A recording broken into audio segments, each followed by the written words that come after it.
Hey everyone, today I want to talk to you about the 4 essential router bits that I think you'll really need as a woodworker, and especially as you start using the router more, these 4 bits are going to come in real handy.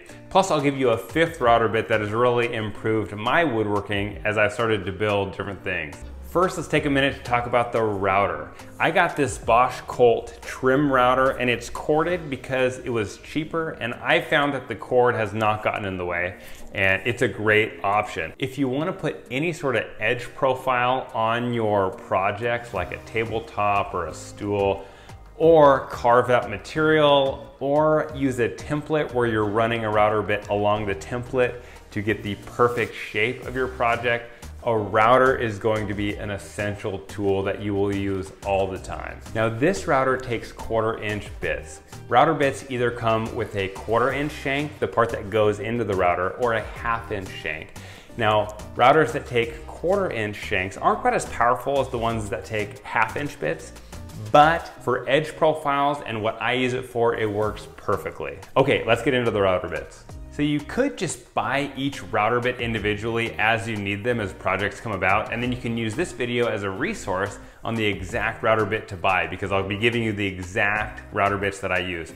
But I'm confident that you will use these 4 router bits pretty often and definitely use them. And so if you wanted to buy most or all of them now, it's kind of nice to have them so you don't have to wait for them to get shipped to your house. I'll also link all these router bits in the description so you can click on the links to the router bits in this video. Okay, let's get started on the exact router bits. Okay, the first router bit is the 45° 5/8" chamfer bit. Now this is a bit that I use most often as I started woodworking and building really anything. It puts a really nice profile on your projects. I've used them to put a nice chamfer on my magnetic bottle openers. I've used them for tabletop, the bottom of table legs. You can use them for so many different things, and it's a really nice profile, especially as you get started. For the next bit, we'll stay with the edge profile theme, and the next bit is going to be your 3/8" roundover bit. This is a great size, especially starting out. And this is a really nice bit for putting roundovers on your projects. I've used it for a stool that I made that I put a nice roundover on. You can use this for tabletops or anything that you want a rounded edge that might look a little better than a chamfer bit, and you might prefer that look. Okay, those 2 bits, the chamfer and the roundover bit, I think you should buy right now because you will for sure use those. Number 3 is the 1/2-inch flush trim bit with the bearing on the top.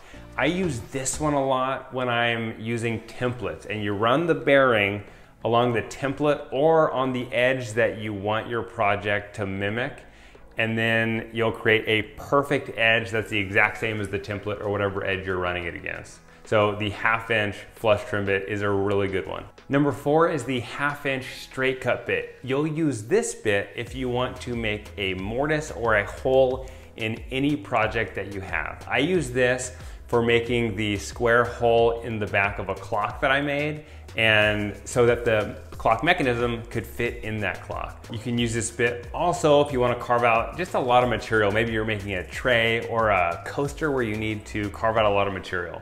Okay, now for the bonus bit. This is actually my favorite bit that I use probably. It's the 3/8" keyhole bit. I use this for my magnetic bottle opener or any sign that I make that's not too heavy.